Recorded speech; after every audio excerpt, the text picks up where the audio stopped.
Hi everybody, I'm Amanda, and this is a series of talks that I'm doing on tick-borne disease through the lens of spirituality, energy healing, and metaphysics. I'm sharing my personal story of how I healed myself twice from tick-borne disease. As with anything in life, take what resonates with you, leave the rest. And I'm an advocate of spiritual healing and energy healing becoming a more normalized part of our healthcare dialogue, as I feel they are vital components in the process of healing that are oftentimes, if not always, overlooked by our current healthcare system and structure. So today's talk is on your process of healing and spiritual awakening as a creative action. So the questions that I ask are, how are your actions aligned with your desire to heal yourself? How are your actions aligned with your process of soul growth and evolution of your consciousness? What are your actions telling the universe about what you want, what's important to you, what you're willing to invest in, what you're committed to, and what you're willing to work for? And are you getting better? So it's been said that actions speak louder than words, and I believe this wholeheartedly. The way that I view the process of healing is that healing is work, and it is round-the-clock work. The reason that I feel that it's round-the-clock work is because what you're doing in the process of healing is essentially putting your head and heart into balance, which is essentially the process of dissolving and quieting your ego. And because the ego doesn't like to sleep, this becomes round-the-clock work. But through this type of work on dissolving your ego and quieting your ego, your health can then start coming back online.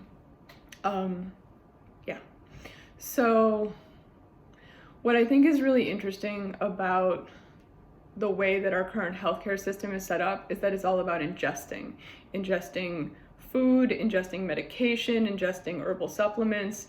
It's a lot of taking in. And what I really appreciate about spiritual healing and energy healing, what I think is actually really vital, is that it is not about ingesting. It is about the process of releasing, and thus healing. I just want to say that I feel that all parts of the process, be it Western, integrative, and spiritual healing, they're all vital and valid, and that they all take the forefront of your process of healing at different points in time. Spiritual healing, I feel, is particularly important because it is the process of inward journeying.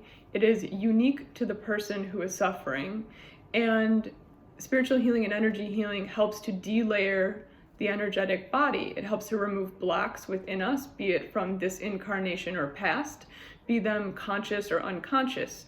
And it's about surrendering to the universe and allowing your higher self, whatever you want to call it, to let you see what you need to see at the process you need to see it.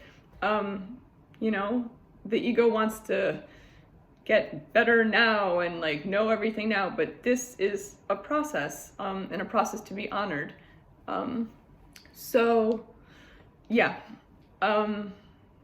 So in my process of healing from tick-borne disease round 1 and tick-borne disease round 2, I was very active. I created a full-blown routine, but before I could even really get into that routine, the first thing I had to do was commit to myself. I had to commit to wanting to live, because I really didn't want to be in my body anymore, and that was the first action, was saying, okay, I won't check out, let's do this. And then the second was saying, okay, if I'm going to do this, then I'm not going to stop until I get my health back, come hell or high water. So that was the first thing that I did. Once I made the commitment to myself, which is essentially an act of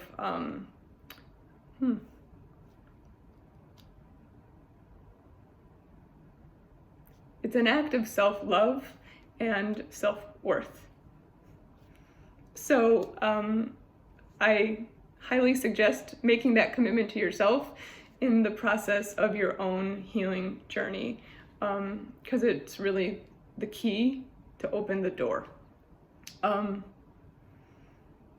once I did that, then I could really get into the action part. I could get into the structured routine that my Virgo rising self had created. I was able to, like I would do the yoga in the morning, and then the doctor, and then the IV, and then the praying, and the Reiki, and everything. Like I had a whole structured routine, and that was my action.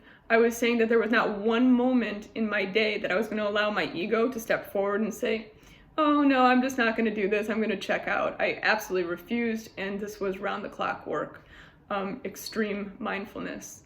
In the beginning, it can feel like a war, but it does get easier, and I know this. So yeah, one of the parts of my process of healing, one of the actions that I did and I ask you to consider in your own healing journey, was that I brought in art to my process of healing. My very wise friend of mine said to me the other day, the ego bows to creativity, and she's right. The ego wants you to remain stagnant. It wants you to remain in a locked-in cycle that's not serving you, and creativity is the process of birth and rebirth. And creativity can look like whatever you want it to look like. For me, it was all of a sudden one day I started channeling angels, started drawing them, and I would put the drawings around my room and allow that energy to just permeate. When I was sleeping and when I was in the room, it just come on in. And then the next part of my creative process of healing was that I had a book that I really was enjoying, but it started to eat itself. It was just falling apart. And I took it as a sign, because I had bought it twice and it started falling apart twice. So I took it as a sign that I needed to do something with this book, and I began a series of blackout poetry.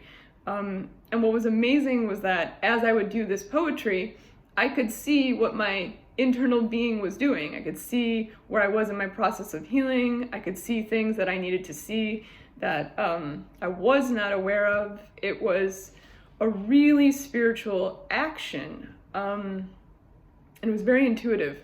And that was another part of my process of healing. Because I just want to remind anyone watching this that energy is subtle. It's not always going to be this bold, in-your-face thing, doors flying open. It's subtle. And your actions, be them large or small, move energy. They help you heal. And it's a process of trusting that. The ego doesn't want you to trust that. So, when you are suffering, you are being asked to change. There's something within you that needs to go so that the new can come in. When you don't pay attention to whatever it is you're being asked to look at, that's how repeat illness occurs. I speak of this from personal experience because, I went through tick-borne disease round 1. Spiritual awakening, got better, went back right, into my old life. Same career, same relationship, everything was the same.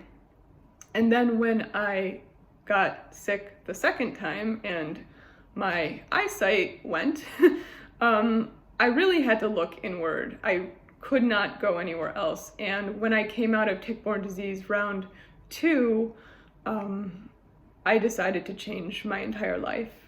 Everything from what I was doing with my career to my relationship and everything in between. And that's what I had to do in my journey. I'm not saying that's what you have to do, but there usually is something that needs to be examined. And the process of energy healing and spiritual healing helps bring things that we weren't aware of to the forefront. Again, that can be through a past incarnation or this incarnation. It doesn't even have to be something that we can always readily identify. It gets shown to us within the process of inward journeying at the exact time we need it to be shown to us. I speak from personal experience. There are things that I couldn't have handled round one that I was then able to handle and work through and heal in tick-borne disease round two. So yeah, really consider what you're being asked to change. And if you are unaware of what that is, that's okay. It will be shown to you at the moment it's supposed to be. So yeah, thank you for listening to my talk. Your actions matter in your process of healing and awakening.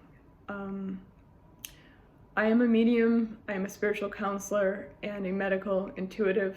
I work with clients one-on-one to help them heal and move through their process of spiritual awakening. So if you're interested in working with me, you can check out my offerings on my website, which I think are above in this Instagram experience. I will also be doing more Instagram talks, and at some point that live thing where you can ask me questions. Yeah, so every time. No matter how long you have been suffering or how intensely, there is hope and you can get better. It's just a matter of figuring out what you're willing to commit to and starting the process. But there are keys along your path, and it's just, you just gotta look for them.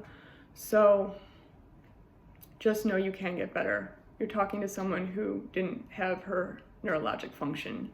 I would have never been able to do this talk a couple of years ago.